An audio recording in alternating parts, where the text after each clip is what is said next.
Всем привет, друзья!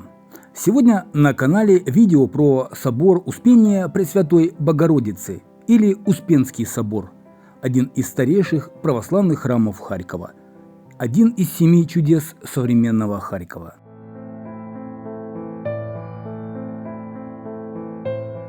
За свою историю Успенский собор пережил множество событий. Во все времена было немало желающих прибрать к рукам первый собор, построенный на территории Харьковской крепости. Вероятнее всего, первый в городе храм, главный, имевший статус собора, строили одновременно с крепостью.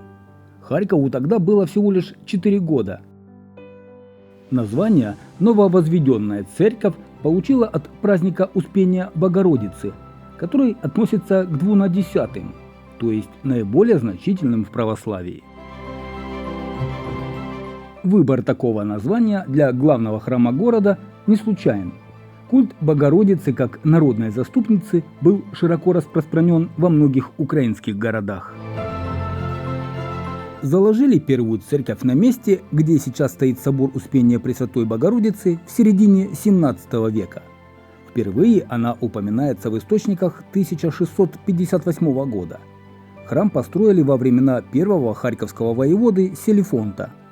Дерево для строительства свозили в город из окрестных мест казаки. Храм был небольшой по площади, примерно 70 квадратных метров. Сначала в нем не было даже деревянных икон, только бумажные. Также для богослужений не хватало нужных книг. Харьковские священники много раз обращались к царю с просьбой дать денег на церковные нужды. Зато окружающий пейзаж был чрезвычайно красив и гармоничен. С высоты университетской горки видно было полгорода, в 2 шагах речка Лопань.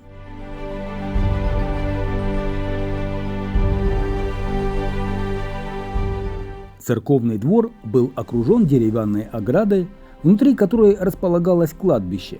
Однако вскоре территорию начали застраивать. В северной части вырос гостиный двор, а на юге стали возводить здание Харьковского университета. Успенская церковь понемногу приходила в упадок. В 1685 году стараниями харьковского наказного полковника начинается строительство первого в Харькове каменного собора, ставшего также первым каменным зданием Харькова вообще. Освятили храм в 1688 году.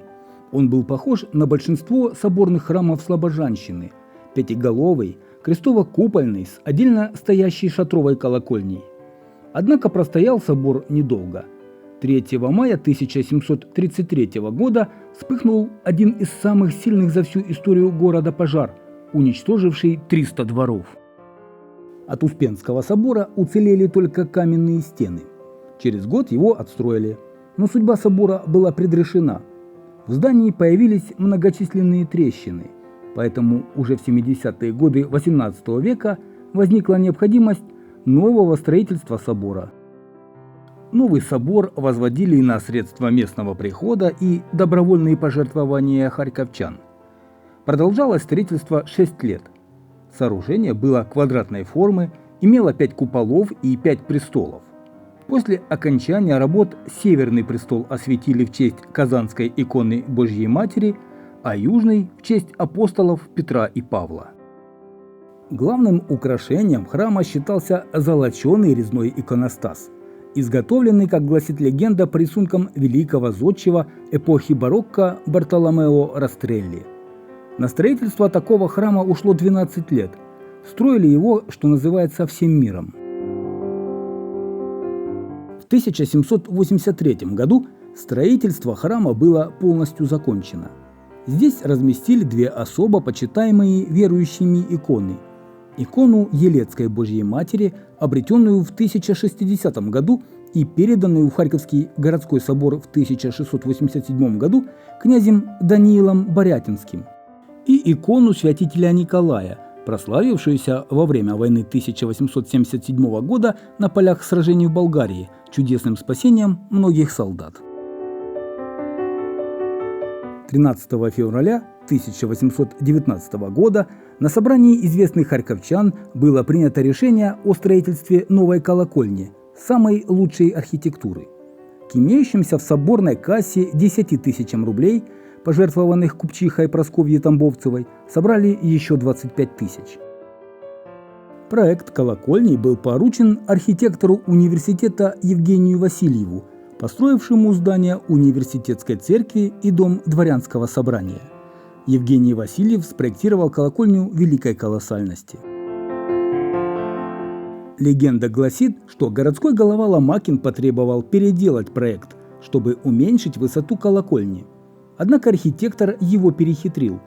Вместо общей высоты он на чертеже поставил размеры каждого яруса в надежде, что никто их складывать не будет. Так и вышло. В результате Харьков стал обладателем уникальной колокольни высотой 89,5 метра. Ее строительство длилось 23 года. На постройку израсходовали 3,5 миллиона штук кирпича, на укрепляющие стены связи пошло 64 тонны железа. Толщина стен в основании превышает 4 метра. На ней было установлено 12 колоколов весом от 16 тонн до 8 килограммов. В 1862 году на колокольне были установлены часы с боем, заказанные в Париже у фирмы «Борель». Город содержал за свой счет часовщика.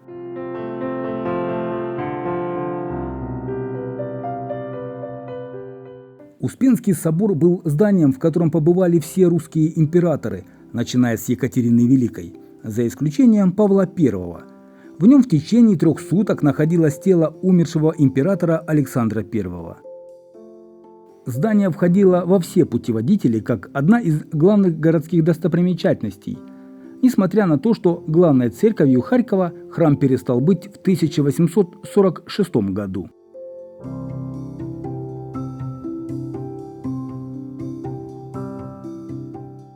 После революции храм закрыли.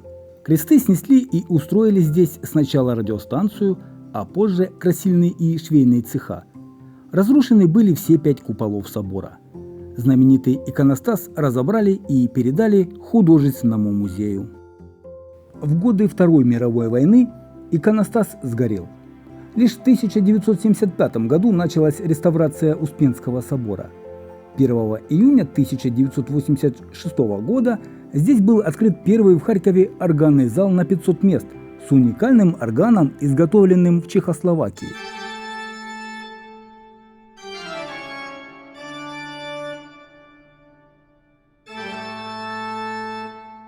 Конструкторы разработали специальную алтарную модель концертного органа, где глубина шкафа значительно превышает его ширину. Этот инструмент имеет 3574 трубы, 3 мануала и 48 регистров. Особая акустика Успенского собора обогащает его звучание и создает прекрасную ауру для исполнения классической музыки. В 90-х годах прошлого века в Успенском соборе возобновили богослужения. В 2009 году глава Харьковской областной государственной администрации на тот момент Арсен Аваков подписал решение о передаче Успенского собора в ведение Харьковской епархии Украинской православной церкви. Планировалось, что до 2010 года в соборе параллельно по согласованному графику будут проходить концерты органной музыки и церковные службы. В начале 2009 года был подписан контракт на строительство нового органа, 4 мануала и 72 регистра, в новом строящемся филармоническом комплексе, где с 2010 года должен был разместиться органный зал Харьковской филармонии. После открытия нового филармонического комплекса Успенский собор полностью перейдет в ведение епархии. Кстати, в дореволюционные годы собору принадлежал ряд объектов недвижимости в Харькове и ближнем пригороде: земельные участки, дома, торговые лавки, мельница. В XVII-XVIII веках при храме действовало братство соборной Харьковской церкви Успения Пресвятой Богородицы. В него входили прихожане собора. Братство занималось просветительской и благотворительной деятельностью. Успенский собор упоминается в романе Болгарина и Северского «Адъютант его превосходительства», 1968 год. В 2004 году к 350-летию Харькова была выпущена юбилейная почтовая марка с изображением колокольни Успенского собора, а также юбилейная монета НБУ. Успенский собор является пятым из 12 официальных символов Харькова. Во время вторжения России в Украину в 2022 году Успенский собор пострадал от обстрела.